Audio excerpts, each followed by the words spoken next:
everyone. Thank you all for coming for another event by the Center for Palestine Studies at SOAS. Those of you who have followed our events, in October, we had an event on Gaza, international law, and genocide with the eminent Gaza human rights lawyer, Raji Sourani.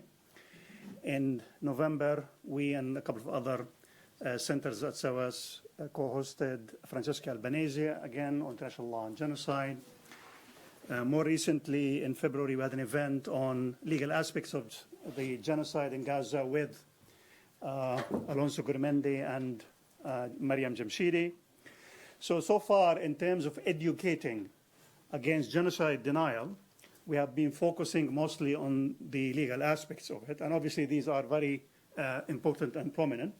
And you have seen the last couple of days that Israel has resumed, or more accurately have intensified, the genocide since October 2023 in the context of the resumption of the blockade impeding humanitarian aid entry into Gaza, as well as the cutting of electricity, again, showing the genocidal intent behind the Israeli campaign. But today we will shift gears and focus more on the geopolitical aspects of the genocide in Gaza, the context in which it unfolds, the enabling structures and historical processes that led to it, and to take a kind of a broader look, both from kind of a historical perspective, economic perspective, and international or geopolitical perspectives.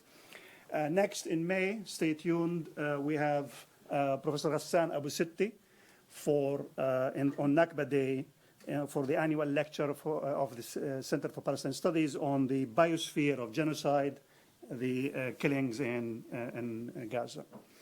Now, I'm going to briefly introduce all the speakers now, so we allow a kind of a smooth transition for the conversation later on, in the orders in which they will speak. We'll start with Hamza Hamouchene, who is a London-based Algerian research activist, commentator, and a founding member of the Algeria Solidarity Campaign and the Environmental Justice of North Africa.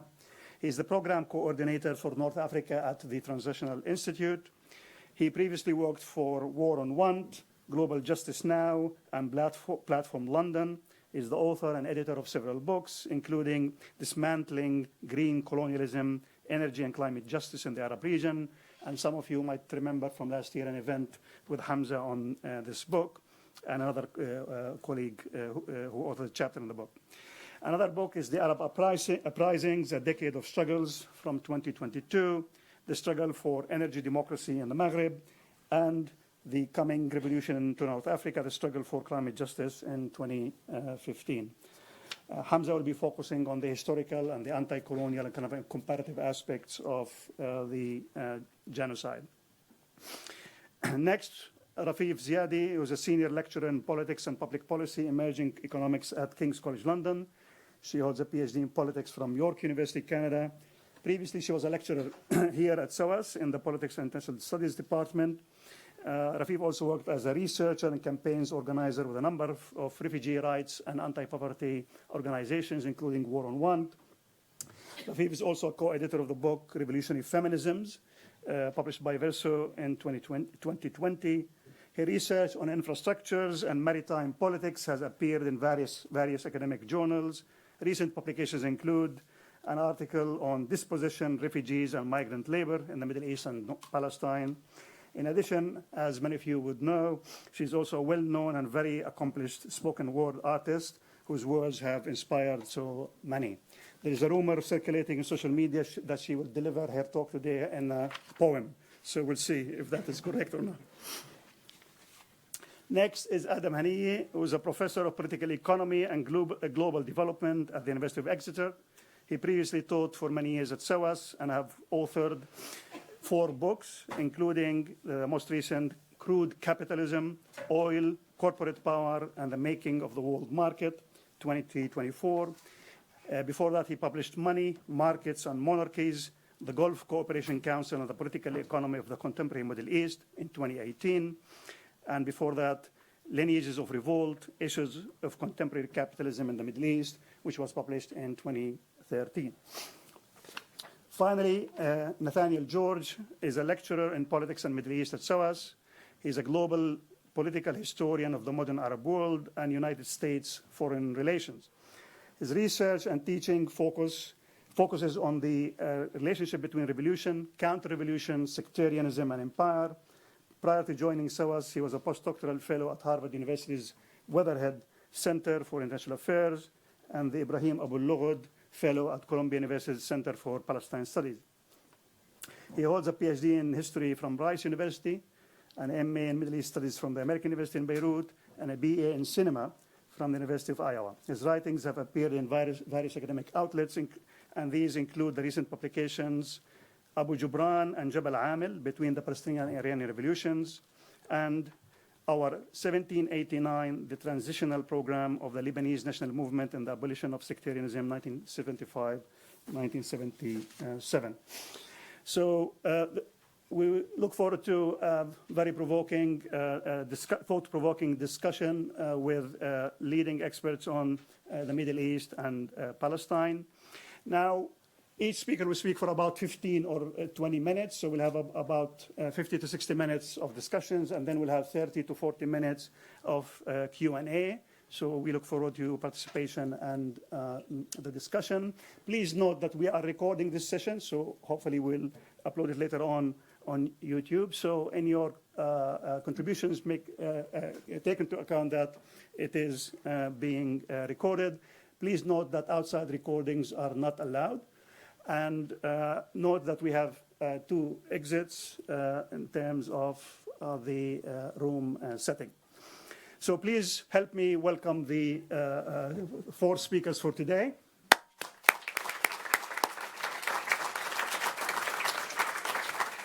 And we'll start with Hamza. Do you hear me well? Yeah, very good.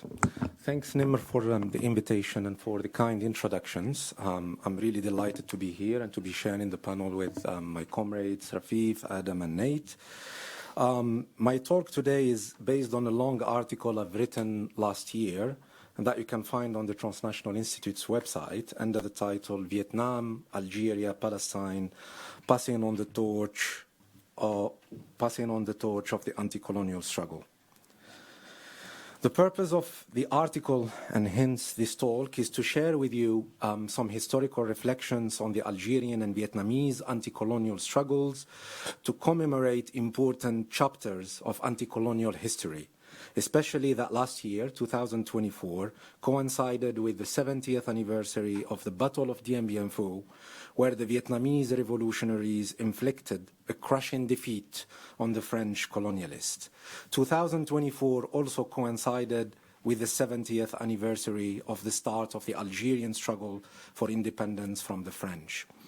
And this year, 2025, we also commemorate another important chapter of anti-colonial and third worldist history. It is the 70th anniversary of the Bandung Conference, a key meeting of Asian and African states, most of which were newly independent, in April 1955 in Bandung, Indonesia. All struggles of decolonizations are not alike, but it's enlightening and important to draw connections, parallels, and heed differences between them, including with the Palestine liberation struggle. I will only do this in a sketchy way here, so I encourage you to read the whole article on TNI's website. I know, shameless self-promotion, but here it is. It may feel anachronistic of our times, but my ultimate goal here is to firmly place the Palestinian struggle within this long wave of anti-colonial and anti-imperialist struggles, including the liberation struggles of Haiti, Vietnam, Cuba, Algeria, and South Africa. I'm not sure I will be able to do all of that in only 20 minutes, but the idea is to share some reflections to provoke discussion. Let's start with Algeria. The Algerian independence struggle against the French colonialists was one of the most inspiring anti-imperialist revolutions in the 20th century. It was part of the decolonization wave that had started after the Second World War in India, China, Cuba, Vietnam, and many countries in Africa. It inscribed itself in the spirit of the Bandung Conference and the era of the awakening of the South, a South that has been subjected for long to imperialist and capitalist domination under several forms, from protectorate to proper settler colonies, as was the case with Algeria. Algeria was invaded in June 1830. The French army would spend the next 50 years suppressing an insurgency. 15 of them would be spent fighting the brilliant, fierce, and dedicated resistance leader Abd al-Qadir.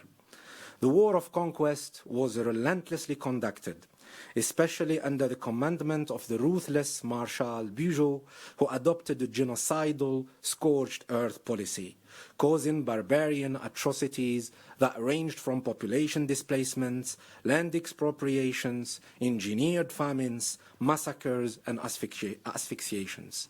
Millions of Algerians perished in the space of 4 decades.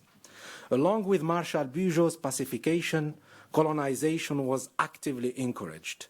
In a renowned statement before the National Assembly in 1840, Bugeaud said, "Wherever there is fresh water and fertile land, there one must locate colons, settlers, without concerning oneself to whom those lands belong."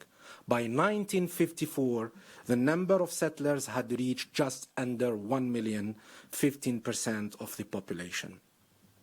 French rule in Algeria lasted for 132 years, a depth and duration of colonial experience unique within Africa and the Arab world. It was in 1881 that Algeria was administered for the first time as an integral part of France. With the extension of civilian rule, the second-class status of the Muslim population became the foundation stone of French Algeria, and Muslims' exclusion was reflected at all levels of political representation. Frantz Fanon, in his powerful book, The Wretched of the Earth, a canonical essay about the anti-colonial struggle, describes thoroughly the mechanisms of violence put in place by colonialism to subjugate the oppressed people. He wrote, "Colonialism is not a thinking machine, nor a body endowed with reasoning faculties. It is violence in its natural state, and it will only yield when confronted with greater violence." According to him, the colonial world is a Manichaean world which goes to its logical conclusion and dehumanizes the native, or to speak plainly, it turns him into an animal.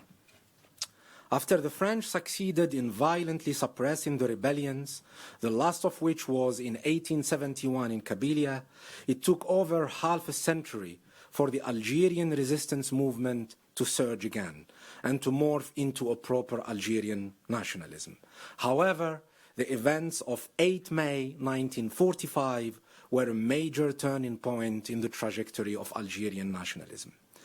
While across Europe, there were fervent celebrations to mark the Nazi capitulation, and while France was rejoicing at the deliverance from a 5-year occupation, Muslim Algerians were massacred by the thousands because they dared to demonstrate for something they have been denied for more than a century.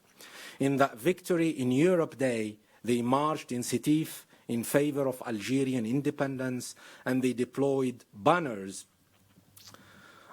bearing slogans such as "For the liberation of the people, long live free and independent Algeria." The French colonial authorities violently repressed the march, triggering a rebellion that led to the murder of 103 Europeans. The colonial retaliation to these murders was savage. The French military, air, navy, and army bombed several regions and burned and razed many villages to the ground in Sétif, Guelma, and Kharrata. Over the space of 2 months, the French gendarmerie and troops, alongside vengeful settlers, slaughtered tens of thousands of Algerian Muslims, with some estimates as high as 45,000. The parallels between the Stif, Galma, and Kharata events and massacres and the 7 October 2023 Al-Aqsa flood operation and the pitiless genocidal butchery that followed it is too stark to ignore. In both cases, resistance, whether peaceful or violent, was entirely disallowed, and aspiration for self-determination were crushed with grossly disproportionate force.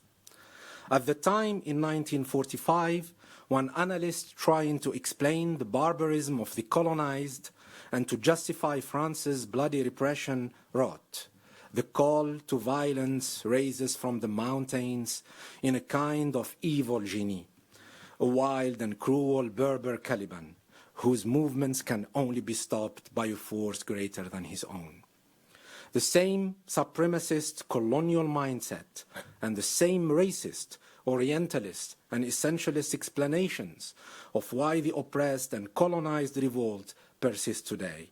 Hamas's attack on 7th of October are often put down to the pure evil, irrational savagery, and timeless barbarism of medieval and subhuman terrorists, far removed from the political context of more than 75 years of settler colonialism, apartheid, and occupation. The 1945 massacres in Algeria had significant repercussions on the nationalist movement, and most historians agree that these massacres of 1945 have marked every Algerian Muslim alive at the time, and many Algerian nationalists who were prominent in the FLN trace their revolutionary determination back to May 1945. For the young generation of militants, the Algerian war had already started, and the preparation for an armed struggle imposed itself.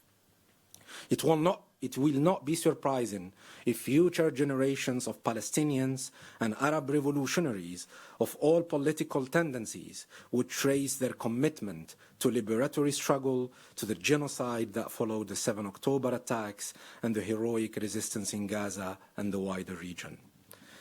The Algerian FLN leaders were under no illusion about the scale of the task confronting them, and their confidence was bolstered by the French humiliating defeat in Indochina in May 1954. The great victory of the Vietnamese people at Dien Bien Phu, as Frantz Fanon described it, was no longer, strictly speaking, a Vietnamese victory. He wrote, "Since July 1954, the question which the colonized people have asked themselves has been what must be done to bring about another Dien Bien Phu. How can we manage it?"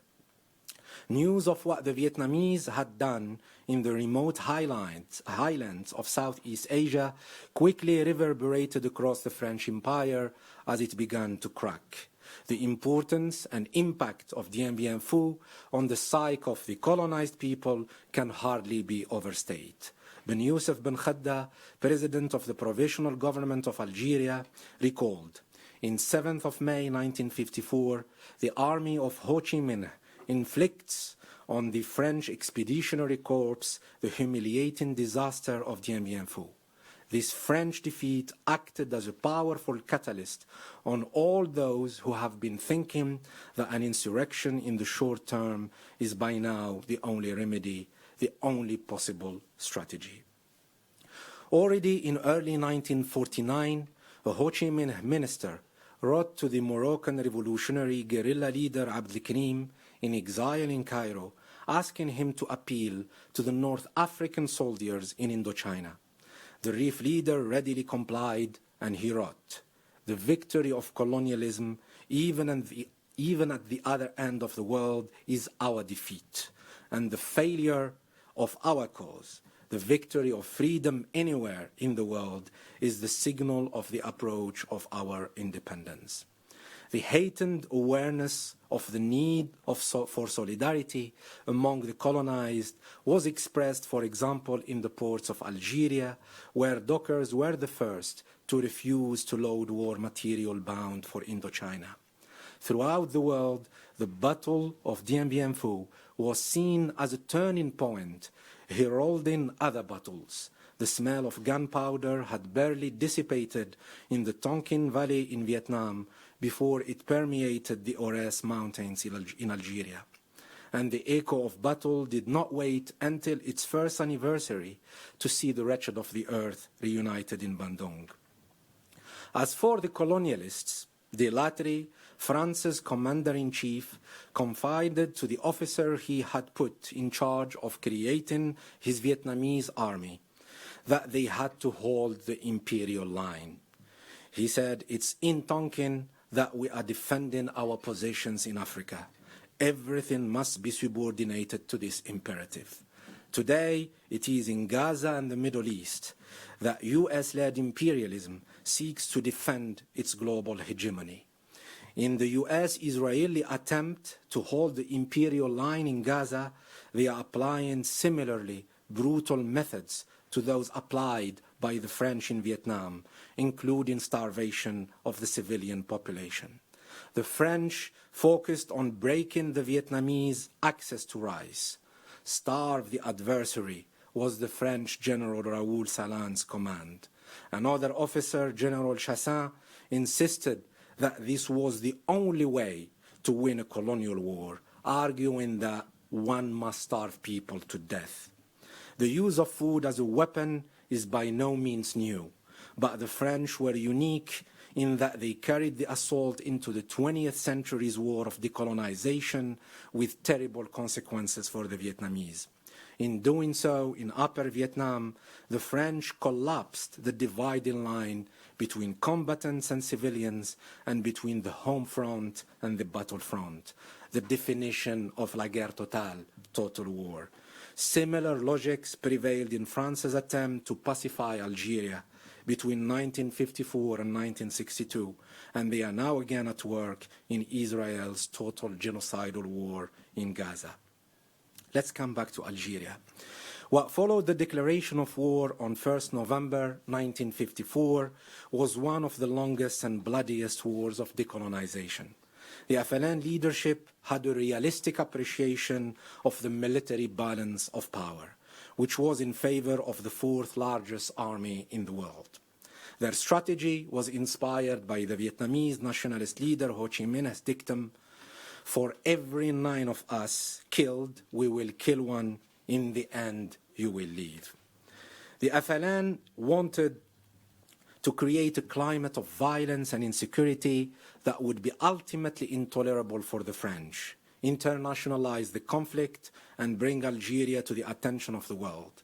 Following this logic, it was the decision of Abban Ramdan and Al-Arabi bin Mhidi to take the guerrilla warfare to the urban areas, and specifically to launch the Battle of Algiers in September 1956.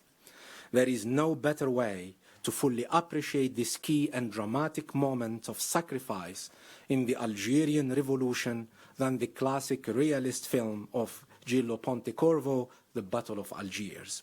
There is a dramatic moment when Colonel Mathieu, the thin disguise of the real-life General Masu, leads the captured FLN leader Al-Arabi bin Mhidi into a press conference at which a journalist questions the morality of hiding bombs in women's shopping baskets. So the journalist asks, "Don't you think it is a bit cowardly to use women's baskets and handbags to carry explosive devices that kill so many people?" Arabi bin Mhidi replies, "And doesn't it seem to you even more cowardly to drop napalm bombs on defenseless villages so that there are 1,000 times more innocent victims? Give us your bombers and you can have our baskets." Eventually, the urban insurgency was crushed mercilessly through the resort to torture on a systematic scale to extract information. Despite losing militarily, the FLN scored a diplomatic victory as France was isolated internationally because of the scandalous methods of repression that were used. In both cases, Algeria and Vietnam, the dirty work of vengeance of the colonizer in response to the colonized daring acts of resistance is done by dehumanizing the other and casting hate in racialized terms. The Vietnamese and the Algerians were no longer people. They were bandits, criminals, barbarians, savages, terrorists, and bloodthirsty monsters. The same mechanisms and tactics of dehumanizations are now being used by Israel in Palestine, with Israeli generals, officials, and media figures describing Palestinians as human animals, rats, barbarians, and terrorists to justify their war crimes, torture, and genocidal massacres. Colonialism and its racialization strategies has not ended yet. The elite paratroopers were brought by the French government to put an end to the urban violence unleashed by the Algerian FLN. As they marched down the main street of Algiers, throngs of ecstatic settlers came out to greet them, relieved that the army would keep Algeria French. Similar scenes took place in Saigon in 1946, when settlers turned out in droves to welcome the soldiers, liberating them from native rule. In both cases, there was a close alliance between the army and the settler communities, which acquiesced to colonial violence and cruel repressive methods. Likewise today, Israeli settler society is overwhelmingly in support of the Israeli military genocide in Gaza and pursuit of a full-blown war in the whole region. Countless videos and images show Israelis cheering and celebrating the death of Palestinians and explaining how they would like to see them disappear from the lands they have taken away from them. To conclude, the stubborn attempts by the French and their allies to hold the imperial line in Indochina in the 40s and the 50s in order to defend their position in Africa are mirrored today in the actions of the US, Israel, and their allies to hold the imperial line in Palestine and the wider Middle East region. This becomes clear that for anti-imperialist forces globally, striking imperialism in Palestine and the Middle East is of utmost strategic importance to serve the world revolution, to use Hassan Kanafani's words. And transnational solidarity between oppressed and colonized people has been and will continue to be a driving force in changing the world. Obviously, the global political context has changed dramatically since the 50s and 60s. We are no longer living in the era of national liberation and third worldism. Much worse, ours is an era in which international law is openly trampled upon by the most powerful, and in which the Western liberal establishment of human rights and democracy is collapsing in front of our eyes and showing its true genocidal and white supremacist colors. The regional arena is no better. Palestine finds itself surrounded by reactionary and traitorous Arab regimes who have sold out the Palestinian cause to the US and Israel. This extremely challenging climate must be considered when seeking to devise an effective political strategy that can unite the Palestinian anti-colonial forces and efficiently articulate revolutionary tasks at the national, regional, and international levels. As part of such a multi-tiered strategy, strengthening boycott, divestment, and sanction efforts is of paramount importance. Thank you for listening to me.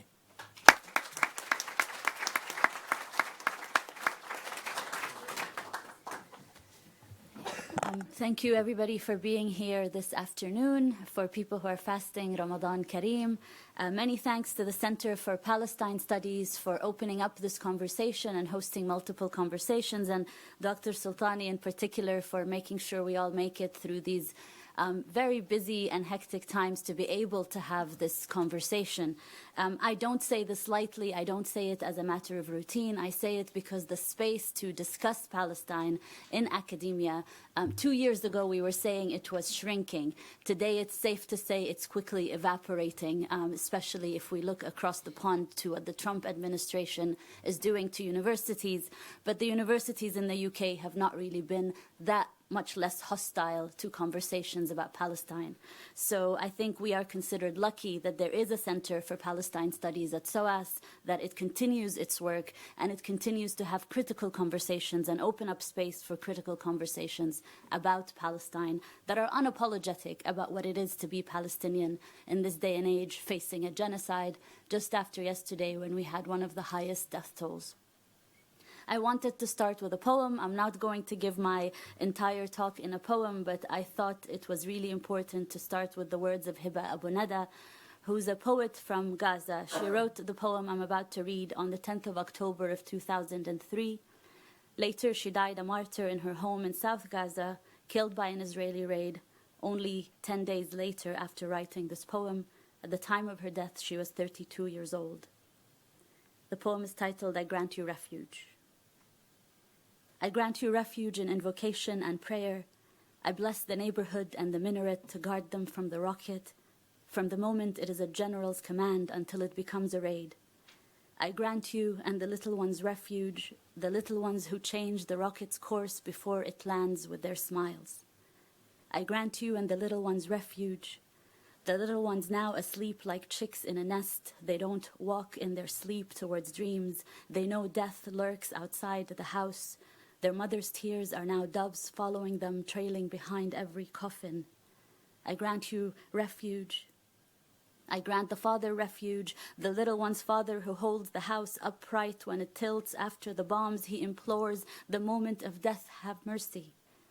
Spare me a little while, for their sake I have learned to love my life. Grant them a death as beautiful as they are. I grant you refuge from hurt and death, refuge in the glory of our siege here in the belly of the whale. Our streets exalt God with every bomb. They pray for the mosques and the houses, and every time the bombing begins in the north, our supplications rise in the south. I grant you refuge. I grant you refuge from hurt and suffering with words of sacred scripture. I shield the oranges from the sting of phosphorus and the shades of clouds from the smog. I grant you refuge in knowing.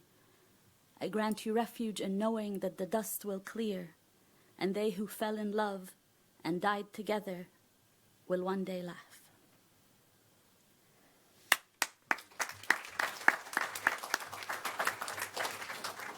I start with I grant you refuge because some days, these days, I'm not really sure where to find refuge except in poetry.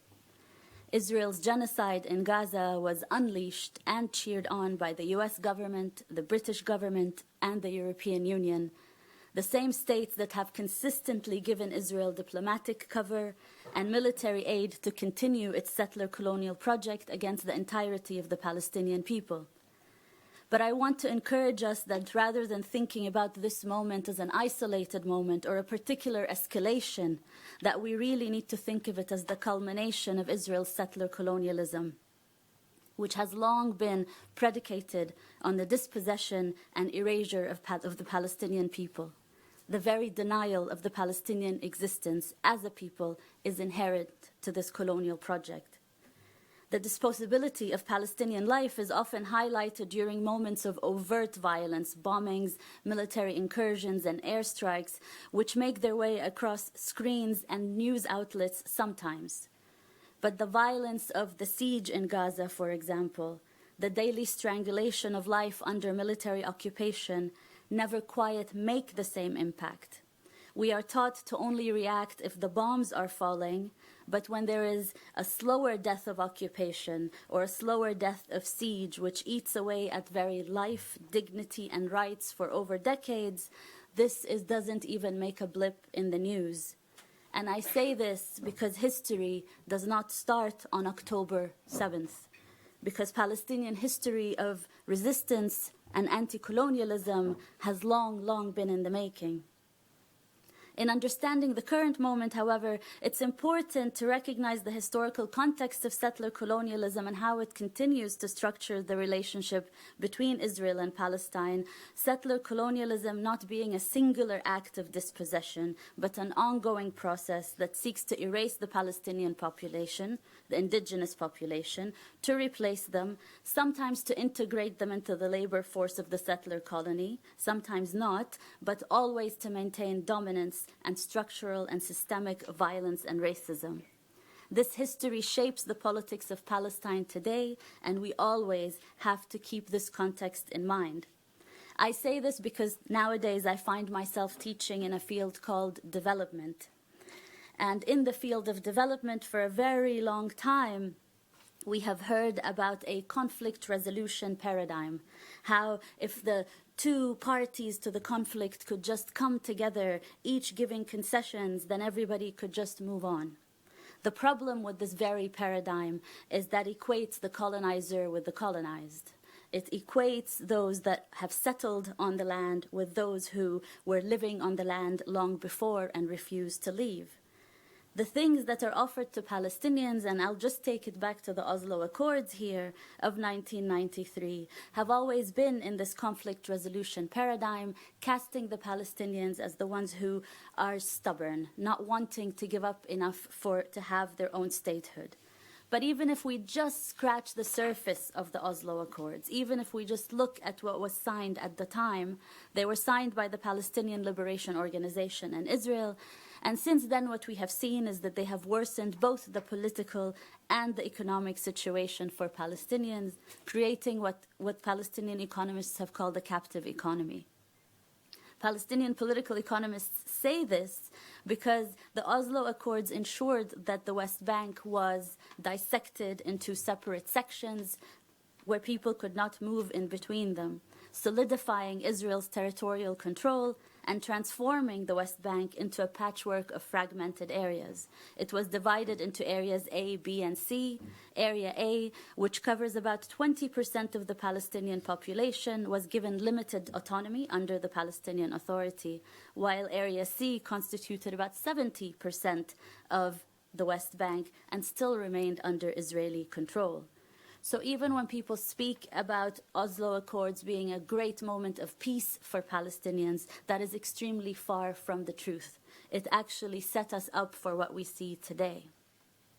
The Paris Protocol is the economic arm of the Oslo Accords.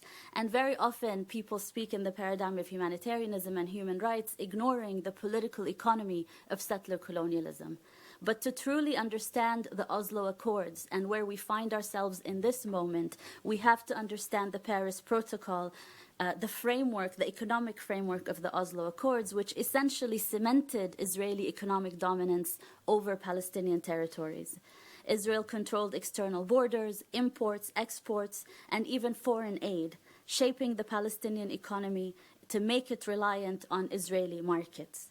Israel also controls the taxes it collects from Palestinians, giving it the power to withhold such revenues at will. Today, there's an economic crisis in the Gaza Strip that is on our TV screens, but the West Bank also is suffering under Israeli strangulation because those taxations are not going to the Palestinian Authority. What does this really mean in practice?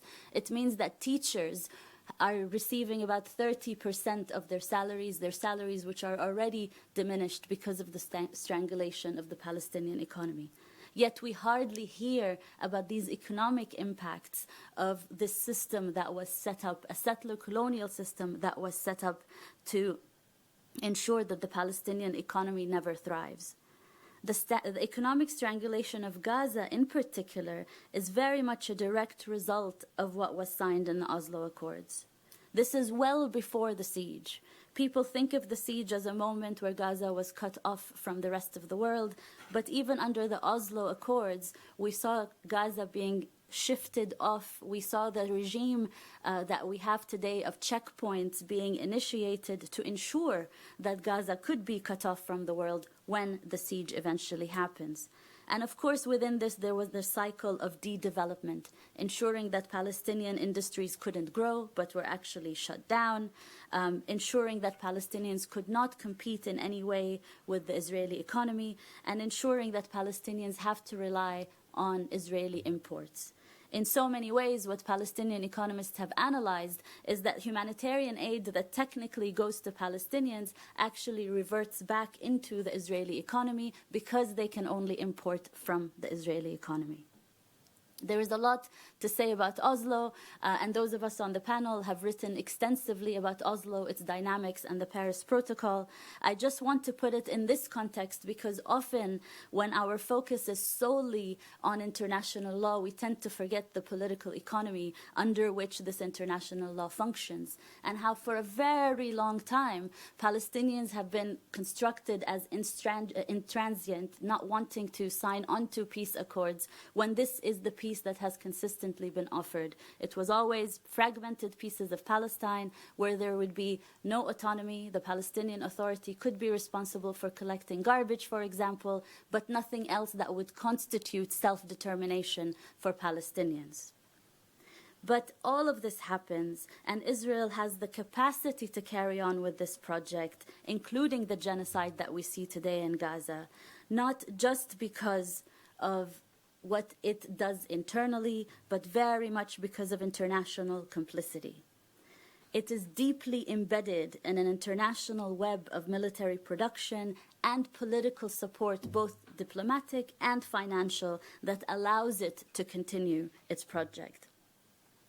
I will just stick to the arms trade for now. Suffice it to say, there are many more points of complicity that allow the Israeli regime to continue with what it does, but I will speak mainly about the arms trade for today. The main countries that are supplying arms and military equipment to Israel are, of course, the United States, Germany, Italy, and the UK. But this is not just a matter of direct weapon sales. The arms industry itself is profoundly internationalized, with complex supply chains spanning multiple countries. So, for example, Israel relies on a wide array of combat aircraft in the bombardment of Gaza, including F-15s. The F-16 is still considered the workhorse of the Israeli army, and of course, F-35s. Many of these jets are produced through international coalitions. The F-35, for example, has 408 different supply chain links across numerous countries. This global entanglement makes the arms trade particularly difficult to trace and even more politically entrenched. Sometimes people who live in this country are unaware that just in their backyard there could be parts of F-35s being produced and parts of Elbit drones being produced that end up being used in Gaza. I'll speak for a second about Israel's domestic military production. Even as Israel has faced, and some people have rightly said that it has faced economic strain from the war, its arms industry actually remains highly profitable. The war's direct costs were estimated at 100 billion shekel, that's $26 billion, by October 2024, with projections that this will rise by 2025. Its credit rating was downgraded, increasing borrowing costs and a rising debt to GDP ratio. However, even looking at these markers of the Israeli economy, what we see is the arms sector is booming, and it's particularly booming after the genocide because that's how Israel then markets its products. A few companies dominate the Israeli industry: Rafeef, Israel Aerospace Industries, Elbit Systems, and Israel Military Industries, IMI, which was acquired by Elbit in 2018. These firms are not just domestic giants. They are global players. They export technology and weapons systems worldwide. Rafeef is a government-owned company, is the largest employer in northern Israel. Half its sales are to the Israeli Ministry of Defense. IAIS is a fully state-owned and serves Israel's leading aerospace and aviation manufacturer. Elbit Systems, on the other hand, is the largest private arms company, with the Israeli Ministry of Defense as its biggest client, but it does have work internationally and its sales are international. Rafael reported sales of $1.26 billion in the third quarter of 2024, a $60 billion order backlog as well, because they have had to shift their production from their international partners to the domestic market in Israel. Suffice to say, the Israeli military industry is making a killing on the killing of Palestinians. Since October 2023, Israel's arms companies have prioritized domestic production for the Israeli military, delaying about $1.5 billion worth of exports. In the first 3 months of the genocide alone, the Israeli Ministry of Defense funneled over $2.8 billion in orders to these companies, alongside similar contracts with hundreds of smaller munitions producers. Of course, the U.S. remains Israel's primary arms supplier, providing over 90% of its arms imports. This includes nearly $4 billion in annual military aid, $500 million of which goes to missile defense systems like the Iron Dome. Over the past 70 years, Israel has purchased roughly $53.5 billion in U.S. military goods, including $6.5 billion between 2017 and 2022. Key U.S. arms manufacturers, including Lockheed Martin, Raytheon, Boeing, and others, supply Israel with most of its heavy weaponry. Some of the most critical weapon systems provided include the F-35, which is a joint strike fighter, and the F-16s. The F-35s were heavily used in both Lebanon and Palestine. The F-16s, again, as I said, is considered the workhorse of the Israeli military. Now, the fact that the U.S. provides so much weapons to Israel at this capacity, almost endlessly providing it with these weapons, many of them that actually work as kickbacks to the arms industry and the military-industrial complex in the U.S., sometimes makes it much harder to actually speak of other countries that also supply Israel. It lets countries like the UK, for example, hide very nicely behind saying, oh, well, but the US is the one that gives them the main weapons. The UK supplies key components to Israel, however, despite a partial suspension of arms export licenses in September 2024. This suspension that was talked about extensively covered 29 licenses for equipment directly linked to the operation in Gaza, for example, combat aircraft parts, UAVs, targeting systems. However, there are very crucial loopholes, and it's important for us to recognize these loopholes when the government says, for example, that they have ended licenses. One major loophole involves the F-35. The UK produces 15% of each F-35, and these components made by companies like BAE Systems continue flowing to Israel via the US. So what the British government did was, seeing how international these supply chains are, they cut the most obvious, the most direct, and the smallest, which are the direct sales, and completely ignored sales that don't go directly to Israel. We're not actually even sure of that.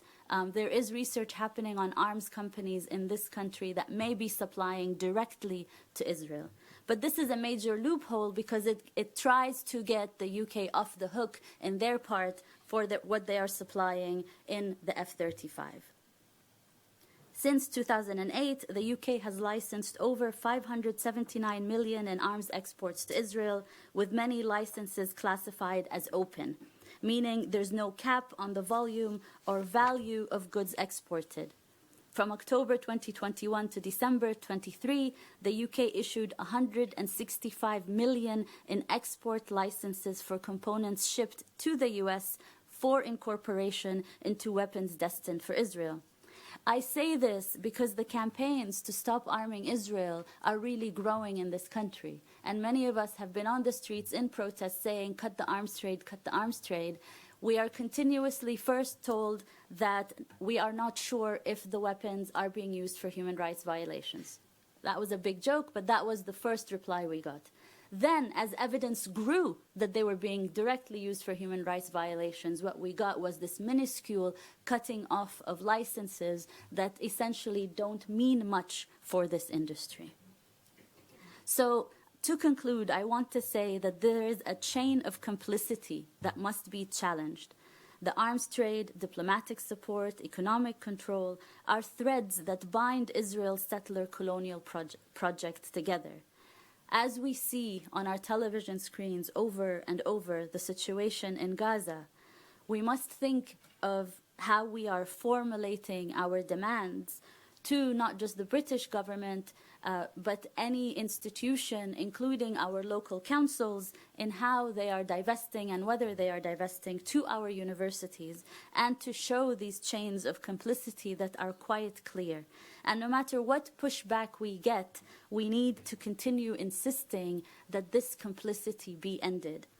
One thing for researchers, especially young researchers, whether in the legal profession or not, is that this research is actually quite daunting and difficult.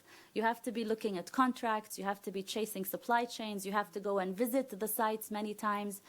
It's daunting, but it's also very exciting. And if you want to do research that will actually make a difference and be for social movements, rather than wasting your time doing projects that are not that effective for what is happening in Gaza, actually doing this type of research would be much more useful for the movements and for all the work that we want to do to end this complicity. And I'll leave it at that. Thank you.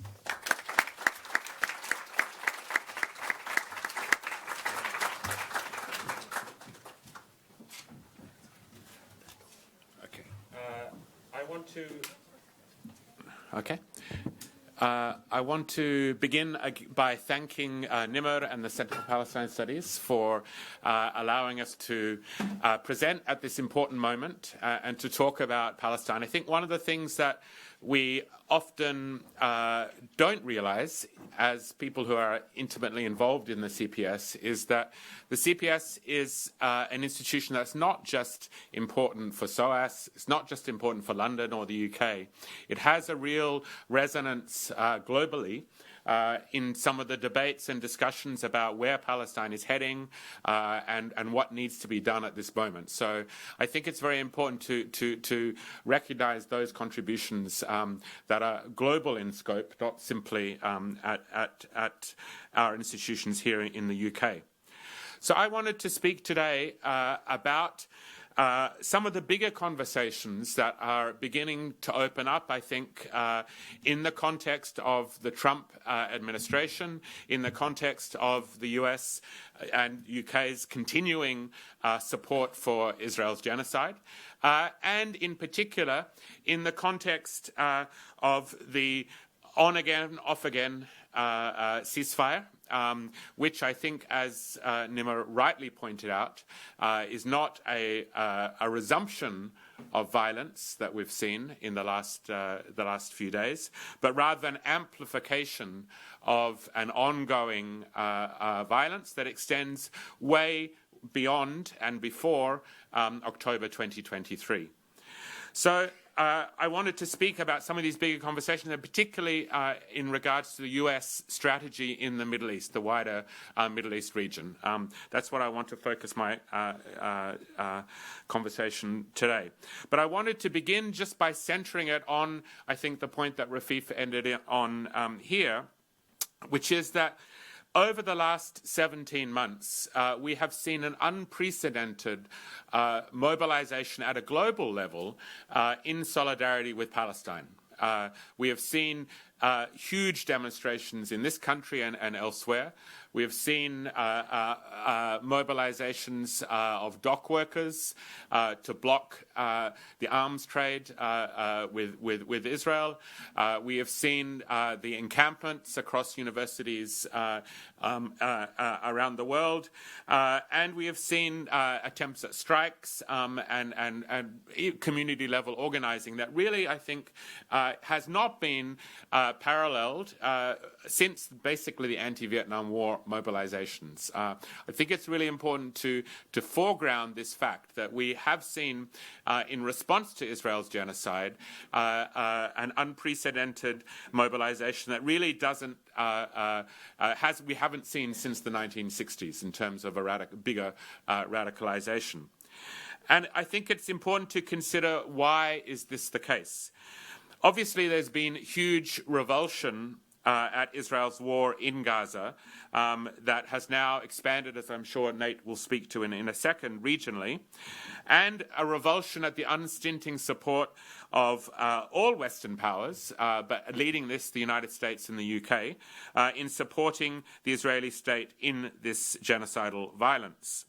We've seen the total destruction of a trapped population, the daily bombardment, the complete destruction of infrastructure, universities, schools, electricity, sanitation.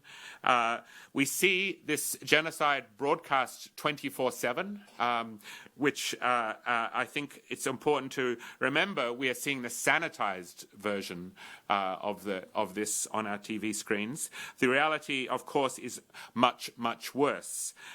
It's an attempt to make the Gaza Strip unlivable, and as we've seen, to make Palestinians leave, to continue and deepen the ethnic cleansing we have seen since 1948.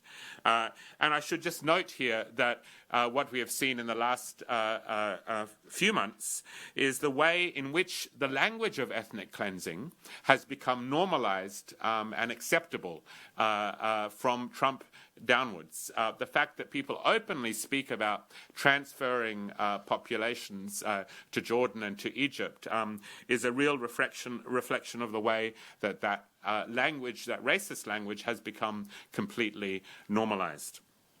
So the barbarity of all of this has rightly moved so many into political action, as I've said.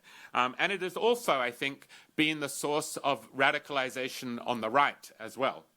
It is not just those of us in this room, those who stand in solidarity with Palestine, that have been mobilizing and active. We have seen the right of the political spectrum also radicalized by Palestine, and of course standing in solidarity with the Israeli state, attempting to shut down speech, to shut down protests, to shut down action in support. But given this radicalization, I want to argue tonight that there are problems with how Palestine is framed and thought about, and the way that Palestine is typically discussed. And I'm talking here also within the solidarity movement. Okay, I'm not just speaking about the general discussions we see in the media and so forth, but in our movements, in our solidarity campaigns, I think there are problems in the way in which Palestine is framed, and that's what I want to focus on tonight. I think too often the question of Palestine is exceptionalized. We think about Palestine as being the unspeakable barbarities that we are all familiar with, but we separate this from other movements, other cases of oppression, other cases of struggle globally. And I think one of the messages that's coming from all of us tonight is the importance of thinking about these interlinkages, whether it be the movements of the anti-colonial struggles in Algeria and elsewhere, at that post-war moment, all the way through to today. And I will end tonight speaking a little bit about some of these struggles in Sudan and Yemen and Iraq, and more broadly in the region. But I think it's this exceptionalizing of Palestine that often reduces our solidarity simply to a moral outrage at Israel's human rights abuses and the ongoing violations of international law. And the problem with this human rights framing is that it depoliticizes the Palestinian struggle, and it fails to explain why Western states, the US and UK in particular, continue to support Israel so unequivocally. And this, I think, is a weakness in terms of how we think about Palestine, because when this crucial question of Western support for Israel is raised, the argument often falls to some kind of Israel lobby as the explanation for Western support and backing for Israel. And I want to argue very clearly tonight that I think this Israel lobby argument is false. It doesn't explain why Western states continue to support Israel so unequivocally. I think we need to break with these kinds of framings and instead situate Israeli settler colonialism and the more than 80 years dispossession of Palestinians in the Middle East's crucial place in how our oil-centered world emerged in the post-war period. We need, in other words, to look at the wider region. We cannot understand Palestine simply from what is going on inside the borders of the West Bank in Gaza or inside Israel, the proclivities of various Israeli leaders.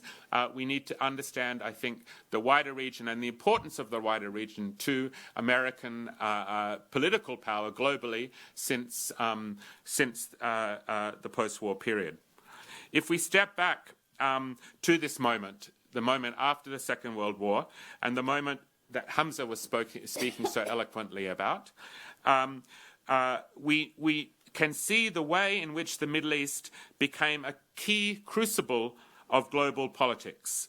And it became so because of two major transitions that happened globally in the 1950s and 1960s after the Second World War. The first of these transitions was the shift to oil as the leading fossil fuel. Okay, up until that moment, coal had been the primary fuel source globally. It was after the Second World War that we see the rise of oil as the leading fuel, and at this moment on, all of the environmental and ecological consequences that we are today living with because of this oil-centered world first began to become apparent. Scientists speak of this moment as the Great Acceleration, because this was the moment the ecological collapse and the biosphere impact of fossil fuel production became so evident. So that's the first transition, the transition to oil. The second transition, of course, was the emergence of the United States as the leading capitalist power, supplanting European colonialism which had been dominant through most of the early 20th century and before. So the US emerged as the dominant global power and basically took over the managing of colonialism and the anti-colonial struggles that Hamza spoke about in that 1960s, 1950s, the Bandung moment in 1955 and following. The Middle East was key to both of these transitions, the transition to oil and the transition to American power, because it was the major site of world oil production and exports, in particular exports. Outside of the US and Soviet Union at the time. And in this role, the Middle East underpinned the American-led oil transition globally, in particular in Western Europe, and later the rest of the world. And really key to this was the American alliance with the Gulf monarchies, the Gulf oil monarchies, in particular Saudi Arabia, okay, as the major pivot of the world oil industry at the time. Because elsewhere in the region, Iran, Iraq, Algeria, other major hydrocarbon states, we saw anti-colonial struggles and successful attempts to break free of colonial rule. And it is in this context that the US replaced the older European colonial powers, building alliances with the monarchies in Saudi Arabia, the UAE, and elsewhere, Kuwait and elsewhere, guaranteeing their survival at a time of massive anti-colonial struggles across the region. And this is the broader context in which these struggles in Algeria and elsewhere need to be recognized. So the Saudi-American alliance was a real key pillar of American global power. And in essence, what the United States did at this moment was it guaranteed the survival of the Saudi monarchy in return for Saudi Arabia guaranteeing that oil would not be used as a weapon, so-called weapon, in return for guaranteeing the continued supply of oil into the world market, and the fact that that oil was priced in US dollars is a very important factor of this that is important to highlight. So this reality remains true today. So the first pillar of of American power regionally was the Gulf, in particular Saudi Arabia.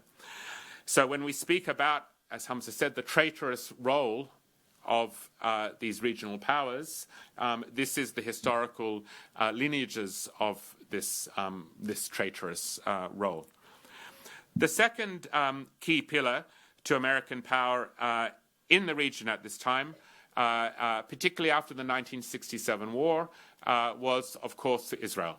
In the 1967 war, Israel destroyed the armed forces and political legitimacy of Egypt and the Arab nationalist movements, and became a key ally of America, of the United States in the region. And it's from this moment on that we see the billions in military and financial subsidies provided by the US to Israel from this post-1967 moment. And, of course, the political assurance and backing of Israel, which continues, obviously, through to today.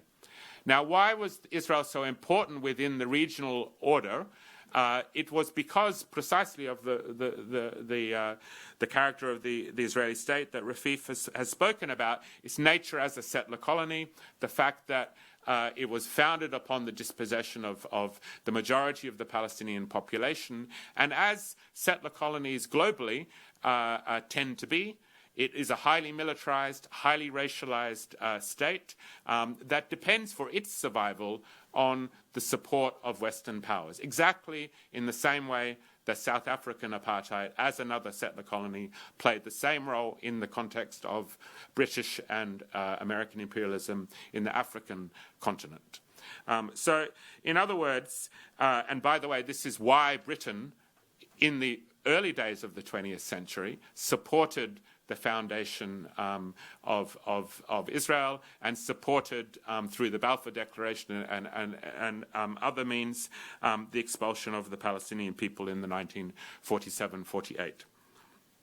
So settler colonialism is really key to understanding the special place that Israel plays in American power. Now, why is this important today? All what I've spoken about was, of course, the post-war movement, the 1960s, the 1970s, but it remains true today in very crucial ways. The two main pillars of US interests in the region, which remains absolutely central. The Middle East, it remains so important to the global oil economy, but the two main pillars of American power remain Israel and the Gulf states, the Gulf monarchies, okay?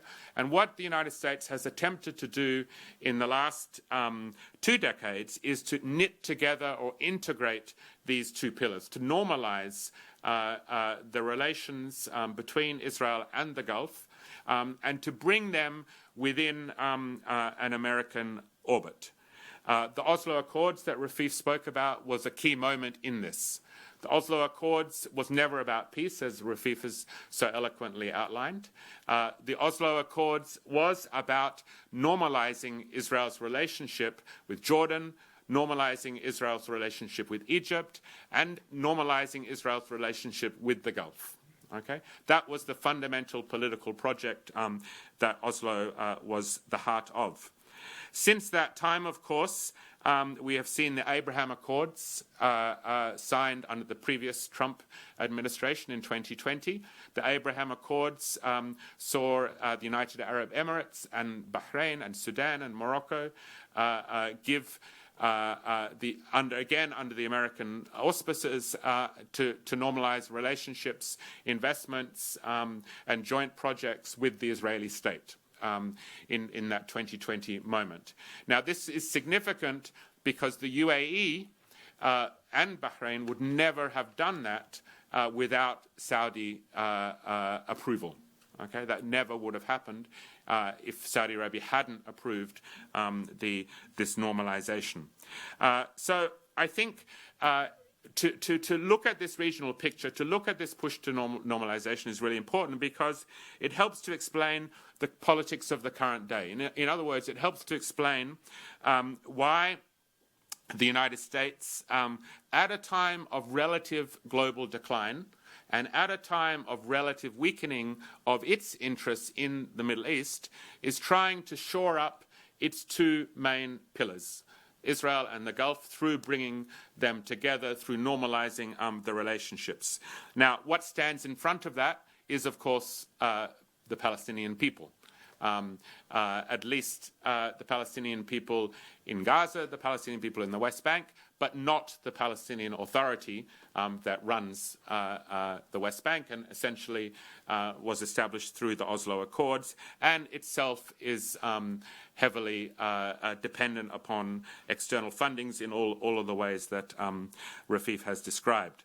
So this project of normalization, I think, is really important to foreground because what the United States is attempting to do is to pull together these pillars and to re-embed American primacy in the region, which is so important to its global project, to the future of American hegemony globally. We can talk about this particularly in the context of China and China's role in the Middle East and other kinds of destabilization of American interests in the area. I just wanted to, I guess, make some concluding comments by saying the overarching point is that there are very material reasons why the Middle East remains so crucial to US imperialist interests, why Israel remains the key ally in the region, and why the Gulf-Israel normalization is at the center of both bipartisan policies in the United States, both the Biden administration, the Democratic Party, as well as the Trump administration. And as I said, I wanted to say I think it's important to take this regional perspective because it helps us understand the common forces and the common political forces that underlie the region's politics in general. It's not just Palestine, it's also Sudan, it's also Yemen, it's also, as I'm sure Nate will speak to, the question of Lebanon. We see the same traitorous regimes, as to use Hamza's words, standing on the same side: Israel, the Gulf, the United States, the European Union, the UK. Okay, and this is all, I think, really points to the fact that the struggles across the region are common. It's not a question of moral equivalency between what's going on in Gaza and what's going on in Sudan. There's a real practical solidarity because it's the same social forces that we must oppose in all cases in the region. So I'll end there. Thanks.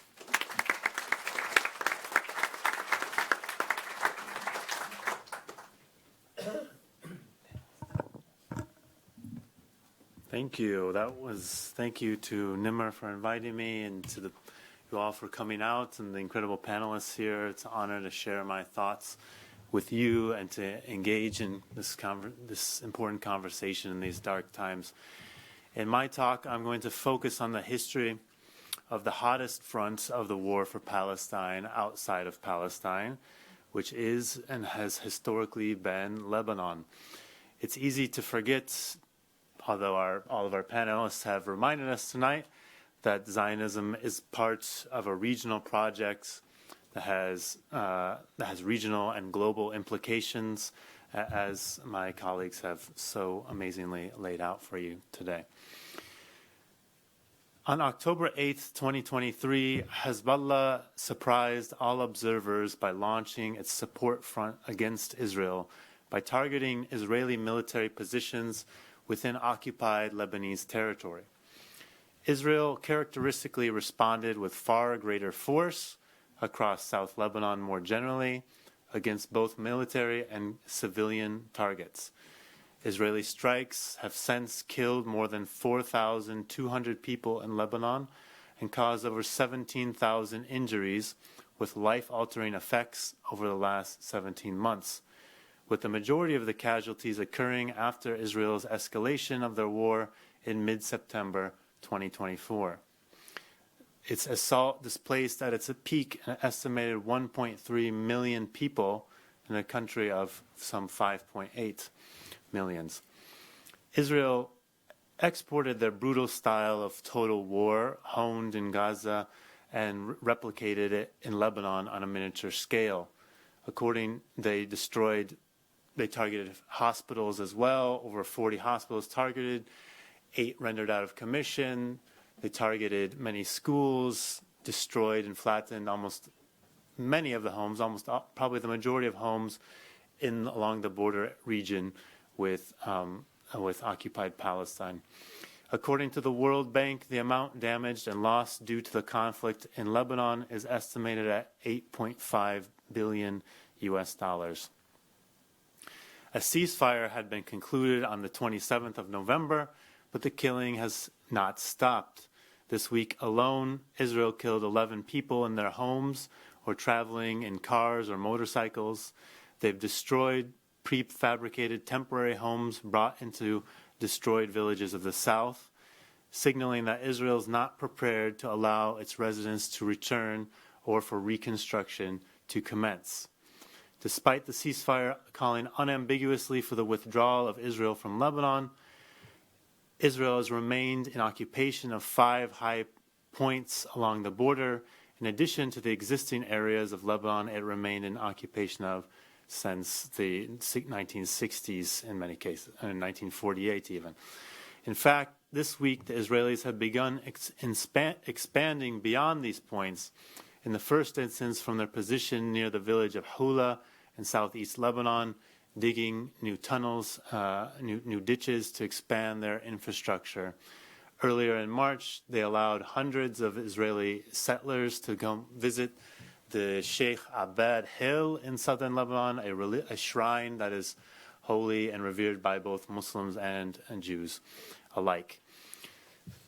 But as in Palestine, the history of Zionist colonialism in Lebanon does not start on October 8th, 2023. My intervention here contextualizes the war for an anti-colonial resistance in Lebanon within a longer view in order to contextualize what the larger aims are in that country.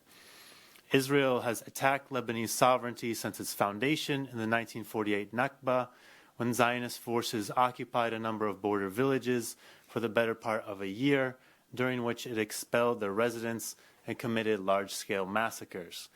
7 villages that began the post-Ottoman era as part of the French mandated Greater Lebanon and were later shifted to the British mandate were permanently ethnically cleansed in 1948 and became Israeli-occupied territory. Israel pushed some 120,000 Palestinian refugees into Lebanon at the same time, and they and their descendants remain in dismal conditions and denied political rights. After the 1949 armistice agreement, Israeli intervention and aggression continued at a lower level in the form of providing some political and material support for the pro-government loyalists in earlier civil conflicts such as the 1958 Civil War, and it persistently attempted to gain access to or divert waters from the Litani or Hasbani rivers, long coveted by Zionist colonial planners. In the late 1960s, following the rise of the Palestinian Revolution and the Lebanese national movement's anti-colonial resistance activities, Israel carried out thousands of provocative and disproportionate attacks in Lebanon. These included a long campaign of political assassinations of Palestinian and Lebanese resistance leaders based in the country, and despite the known identity of the killers, who include former Israeli Prime Minister Ehud Barak, to name one, no international legal investigation has been pursued in such cases, and the attitude of the Lebanese state authorities to such actions has often been equivocal.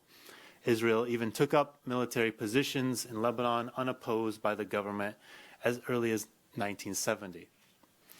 Aside from such direct Israeli actions, Israel has backed the most extreme counter-revolutionary, Christian supremacist, pro-Western, and anti-Palestinian forces in Lebanon's long international civil war. Parties such as, and militias known as the Lebanese Forces, the Guardians of the Cedars, or the Front for the Liberation of Lebanon from Foreigners. This included direct support for what the UN has called acts of genocide, specifically the infamous September 1982 massacre of some 3,000 unarmed Palestinian and Lebanese civilians in the Sabra and Shatila areas of Beirut.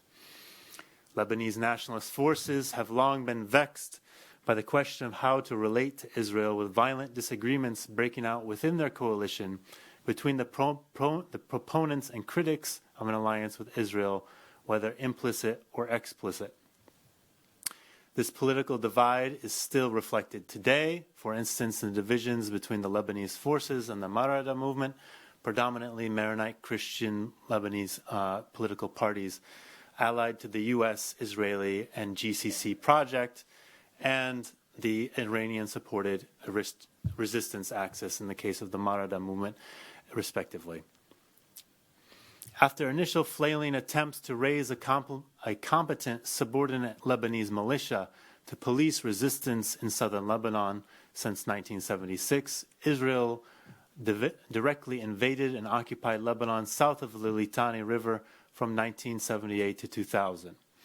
Israeli occupation in Lebanon, like in Palestine, was marked by checkpoints, pervasive surveillance, rituals of humiliation, arbitrary and political incarceration, torture, family separation, as well as sectarian divide and rule. There's therefore widespread and deep opposition to a long history of Israeli settler colonialism and aggression in Lebanon. The territory Israel controlled in the country expanded and receded a few times over those harsh decades, particularly in the wake of the massive invasion of 1982 and its subsequent retreat to its security belt in 1985, largely replicated again today in the ceasefire agreement, which was then faced widespread resistance in the 80s. Israel conducted further major campaigns in 1993, 1996, 2006, and now again in 2024. Anti-Zionist resistance in Lebanon, on the other hand, has been carried out by a wide range of people and organizations across the years, from former Ottoman officers to secular Arab nationalists, socialists, Marxists, and later Islamists. As scholars Malik and Rula Jordi Abisab have shown, observers ought to be wary of overemphasizing the boundaries between such ideological movements, as loyalties were often fluid and at times overlapping. All were anti-colonial responses to modern imperial, narrow nationalist, and settler colonial interventions. Such structural factors, as well as contingent developments on the local, regional, and international levels, have produced several significant ideological paradigm shifts within the country and the region as a whole. Resistance partisans have hailed from in all areas of the country and beyond, and have been drawn from all gender and religious backgrounds. This deep legacy of anti-colonial mobilizations and their supporting constituencies provided the foundation that consolidated into the formidable armed political movement that is Hezbollah today. The more significant boundary line between movements is the line separating proponents of anti-colonial resistance from its opponents. A key driver of that political division in Lebanon is the sectarian regime itself, which actively and incessantly facilitates the fragmentation of society into allegedly incommensurable and hostile communities defined primarily by religious difference. Notably, in the case at hand, the sectarian regime has historically underrepresented Shia Muslims to the advantage of Maronite Christians historically and Sunni Muslims. Shias make up the majority of the state's underdeveloped southern periphery bordering occupied Palestine, historically known as Jabal Amal, and have therefore borne the brunt of Israeli aggressions, occupations, and forced displacements over decades. Moreover, as we have seen, belligerent Israeli actions in Lebanon have often been welcomed by forces in the country eager to capitalize on the setbacks of their perceived competitors. Successive post-independence governments neither prioritize rural development nor defense against Israel, and these decisions have pushed many rural Southerners into oppositional movements over the long term, whether the Lebanese Communist Party, the Ba'ath Party, Palestinian Fida'i formations, or later Hezbollah. The assassination of Sayyid Hassan Nasrallah, along with much of Hezbollah's top leadership, the sabotage of Hezbollah's supply chain and information security, the destruction and depopulation of much of the frontier villages, as well as the overthrow of the allied Assad regime in Syria, has dealt Hezbollah and the resistance axis severe setbacks. These will have unexpected repercussions for many years to come. Yet, as in Gaza, Israel's larger goals of pacifying Lebanon militarily and controlling its international relations, for that is what its policies in the country add up to, remain elusive. And Israel is even preventing flights, deciding which airplanes can land in Lebanon these days, for instance, banning all Iranian civilian aircraft from entering the country recently after the ceasefire. Israel has previously attempted, so it's important to recognize in the case of this broader history of extreme brutality and fierce resistance, that what we're seeing is really nothing new. Israel has previously attempted everything that they're presently trying to achieve in Lebanon and failed miserably.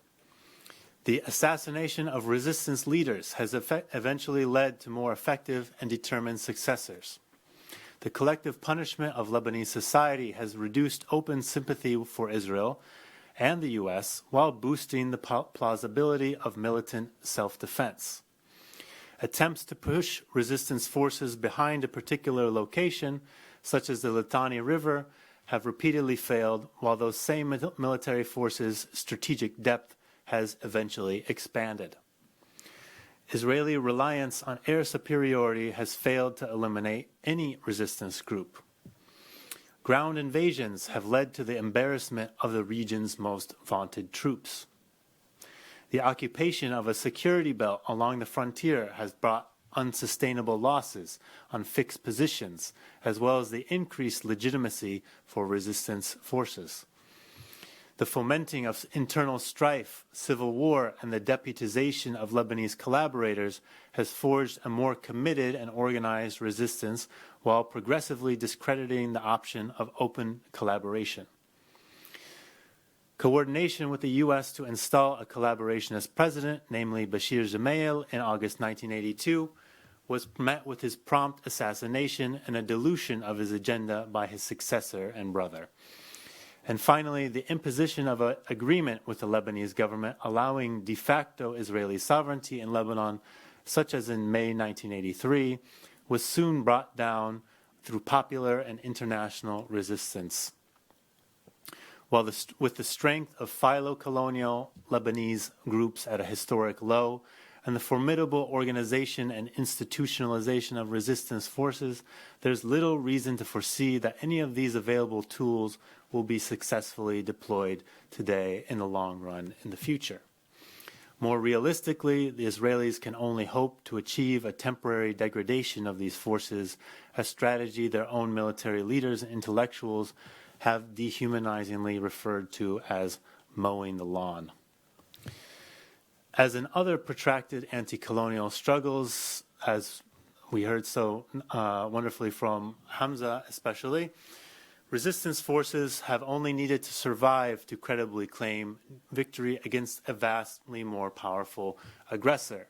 And one can lose many, if not all, of the military battles and still win the war, as the cases of Algeria in particular and Vietnam have underlined that anti-colonial forces will pay a much higher price in terms of destruction than colonial ones. These repeated, but in the long run, the strength of anti-colonial forces has ultimately grown with every successful Israeli aggression in the country and more widely.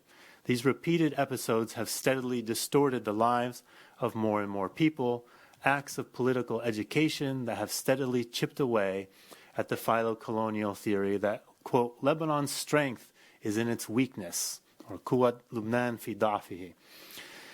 Even Israelis have absorbed some lessons from this confrontation.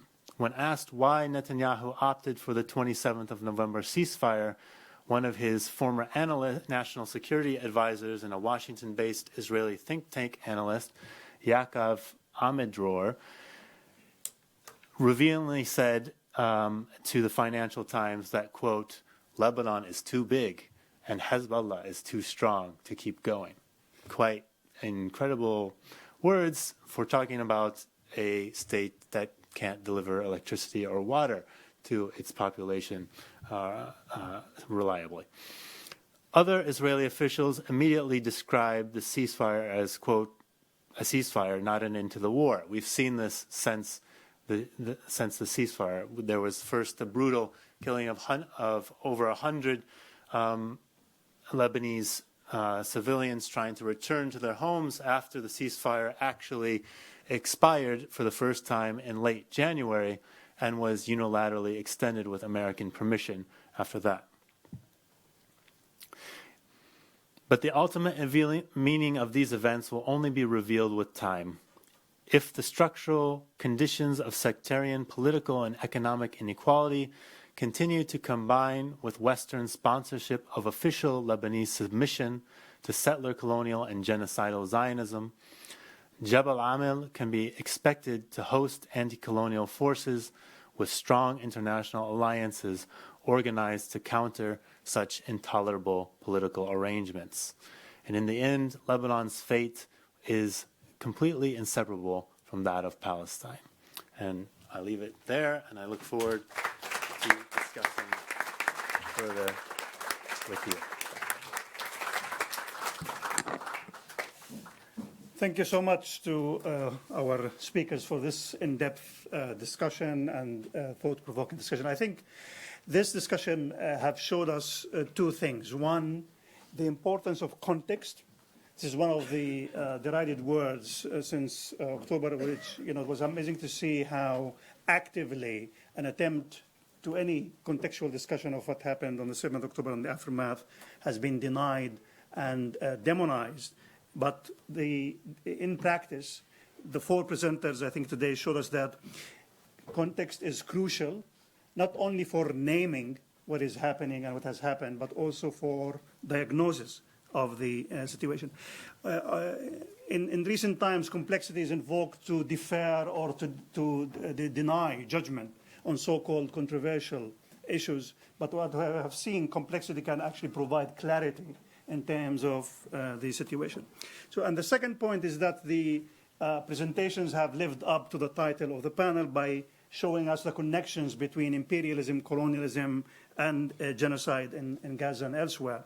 So, for example, with Hamza, we started, and also with Rafeef, with the question of settler colonialism. So it's not only a historical context, and therefore also de-exceptionalizes, as Adam also talked about, the geopolitical and economic conditions. But it's also shows us the historical dynamics and provides an alternative to the fragmentation of the question of Palestine, because there are different Palestinian groupings, there are refugees, there are Palestinians in the West Bank, there are Palestinians in Jerusalem, there are Palestinians in Gaza, there are Palestinians inside Israel, and all of them, and diaspora, and all of them live under different kind of legal regimes. But settler colonialism, not only as a historical, but also as a process-based and a present-day analytical frame, helps us see the connections of the overall oppressive regime vis-a-vis all these groupings in different degrees and in different forms. But Rafeef's discussion also reminded me of a discussion that we had a month or so ago with the Center for Human Rights Law here at SOAS about corporate responsibility and the duty to prevent genocide.